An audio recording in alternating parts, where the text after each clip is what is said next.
This is not from Uttarakhand but from Kerala. After Karnataka, now God's own country is experiencing massive landslides in parts of the state. Heavy rains wreak havoc in Kerala. 3 landslides hit Wayanad in just 4 hours. Several people were killed and hundreds have been trapped in the landslides. But that's not all. The landslides have cut off Mundukai, Churalmala, Attamala and Nulapuda villages. Heavy downpour proves to be a hindrance to the rescue operation. The Indian Army, NDRF, Fire Force, 2 helicopters, Mi-17 and ALH have joined the operation. As Kerala deals with the aftermath of the disaster, let's look at why there's been a recent spike in landslides.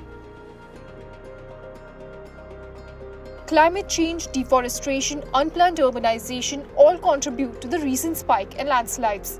Additionally, the recent change in the rainfall pattern has exacerbated the issue. According to Kerala Disaster Management, God's own country is prone to heavy rains and flooding, with an estimated 14.5% of the land area seen as vulnerable. The western flank of the Western Ghats, covering the eastern part of Kerala, is one of the major land areas prone to landslides. Over 1,500 square kilometers in the Western Ghats area are vulnerable.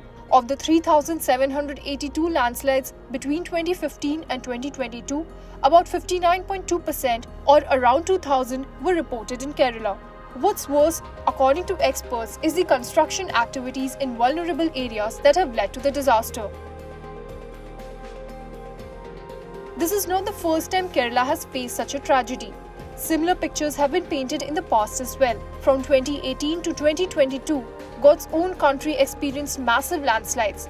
2018 is considered one of the worst among them. The landslides were triggered by one of the worst floods in the state's history, caused by extremely heavy rainfall over a short period of time. This led to widespread devastation, burying entire villages under mud and debris and resulting in significant loss of life with hundreds killed and many more injured. According to the Rebuild Kerala Development Programme paper, the landslides and floods in Kerala historically affect marginalized and vulnerable groups such as women, elderly, children and persons with disabilities.